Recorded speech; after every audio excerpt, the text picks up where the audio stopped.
Choisir, c'est renoncer. C'est la principale phrase que l'on m'a dit lorsque j'étais plus jeune, que l'on me parlait de faire des choix dans la vie. Si cette affirmation n'est pas totalement fausse, je trouve qu'elle a un côté vachement culpabilisant. Quelque chose en mode « non mais si tu choisis quelque chose, tu vas perdre dans tous les cas ». Et avoir ce genre de sentiment, on ne va pas se mentir, ça paralyse. Sauf que, si tu ne choisis pas, tu ne passes jamais à l'action. Et ça, c'est avoir l'assurance de ne jamais atteindre ses souhaits.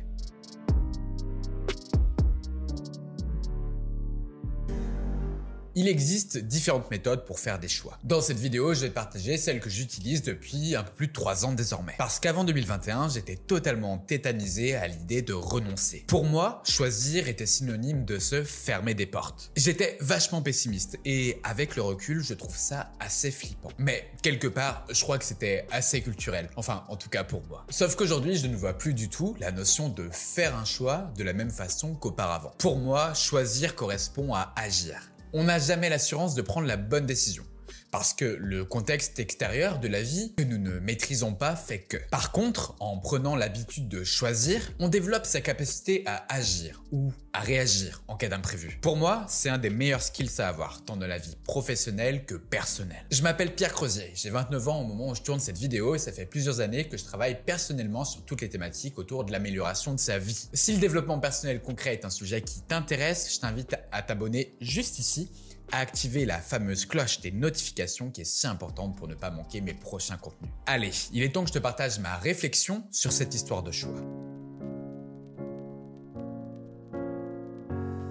Avant de faire n'importe quel choix, tu dois savoir où tu vas. Ça peut paraître totalement bateau, j'en ai totalement conscience. Mais en vrai, combien de personnes agissent en mode automatique? D'ailleurs, si c'est ton cas à toi, j'en suis désolé pour toi. Mais dans ce cas-là, il est vraiment temps de te réveiller. Tu es la seule personne actrice de ta vie. Ce n'est pas ton ou ta partenaire, ta famille, tes amis ou même l'État qui va te prendre la main pour te montrer où tu vas. Non, c'est toi. Simplement toi. Et ça, avant de faire un choix, il faut en avoir totalement conscience. Loin de moi l'idée de cracher sur le système, ou sur ma bonne vieille culture française, où une forme d'assistance permanente existe. Mais ça ne te rend pas service. C'est le meilleur moyen de te mettre dans une position d'attente, et donc, de fait, de ne pas avancer. Dans ce cas-là, tu n'as donc pas de cap. Tu laisses la vie faire en mode, il me faut un taf, il me faut une famille, potentiellement des enfants. Et là, si t'as pas réfléchi à tout ça, que t'es vraiment en mode automatique, c'est mort. Qu'est-ce que tu veux faire si tu n'as pas l'habitude de faire tes propres choix? Donc reprends ta vie en main en te fixant un cap clair avec des objectifs clairs. Un objectif, c'est assez simple à définir. Tu dois avoir un but, un timing et un moyen. Typiquement, je veux perdre 15 kilos, un but, d'ici le 30 juin 2025, un timing, en améliorant mon hygiène de vie. Un moyen. Bon, exemple fictif qui ne me correspond pas, évidemment. Je simplifie volontairement le process de la définition d'objectif dans cette vidéo. Mais si le sujet t'intéresse plus particulièrement, je te laisse découvrir le contenu en fiche juste ici, que j'ai fait il y a 1 an, qui aborde vraiment cette définition d'objectif. Bref, pour faire un choix, tu dois avoir un cap, lui-même composé d'objectifs clairs. Et encore une fois, c'est logique. Si tu ne sais pas où tu vas, comment veux-tu faire des choix ? En vrai, on ne va pas se mentir, il y a une autre chose qui t'empêche de faire des choix facilement. C'est ta peur. La peur, initialement, c'est une émotion qui a pour but de ne pas nous mettre en danger.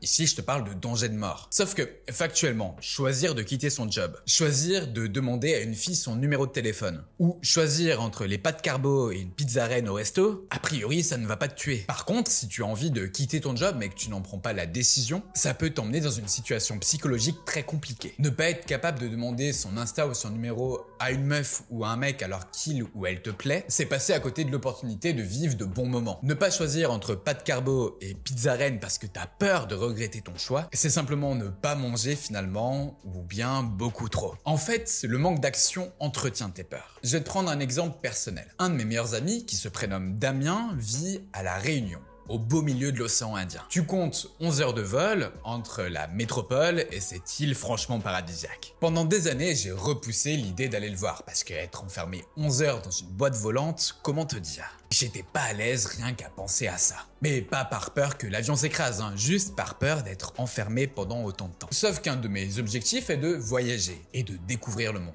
Et si j'avais écouté cette peur, je n'aurais jamais fait le choix de rendre visite à mon ami en 2023. Je n'aurais pas été aligné, je n'aurais fait que repousser l'échéance Et la difficulté aurait été nécessairement de plus en plus grande. On ne va pas se mentir, ça aurait clairement été un mauvais plan. En affrontant ma peur, c'est-à-dire en passant à l'action, j'ai pris du plaisir dans mon voyage et avancé un peu plus vers mon cap. À la fin, j'étais grave fier. Donc, si tu as peur, passe à l'action. Et si jamais tu galères à gérer ta peur, va voir un professionnel, comme un psy par exemple. Il y a toujours des solutions face aux phobies.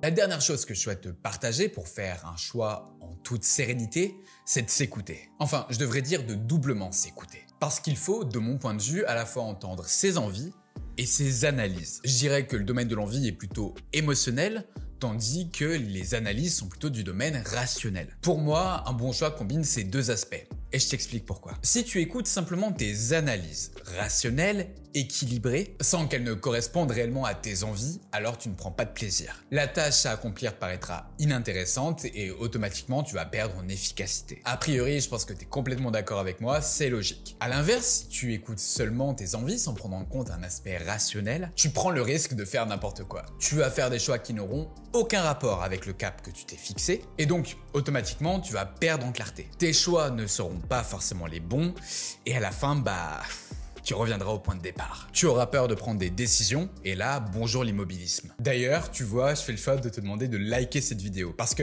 si tu es encore là, à ce moment de mon propos, c'est que tu trouves mon contenu intéressant. Ça ne te coûte pas grand-chose, moi ça m'aide, et quelque part ça correspond à la fois à mes convictions et à mes analyses de me dire que c'est le bon choix de te faire la demande de cette action. S'écouter peut par contre parfois prendre un peu de temps. Je crois qu'il faut prendre le temps d'apprendre à se connaître, et pour ça, rien de plus simple que de tester plein de choses qui t'attirent, tout en restant dans la limite de ta sécurité personnelle, bien sûr. C'est en découvrant et en essayant que l'on se rend compte de ce qui nous plaît beaucoup ou parfois un peu moins. Faire des choix passe donc par ces trois aspects qui, moi, me paraissent vraiment indéniables. Fixe-toi un cap clair, défonce tes peurs en agissant, écoute à la fois tes envies et tes analyses pour faire des choix équilibrés. Pour certains, choisir, c'est donc renoncer. Mais pour moi, choisir, c'est surtout avancer. Et avancer, c'est le meilleur moyen de réussir. D'ailleurs, je te donne 3 étapes pour réussir ton année dans ma dernière vidéo qui est disponible juste ici.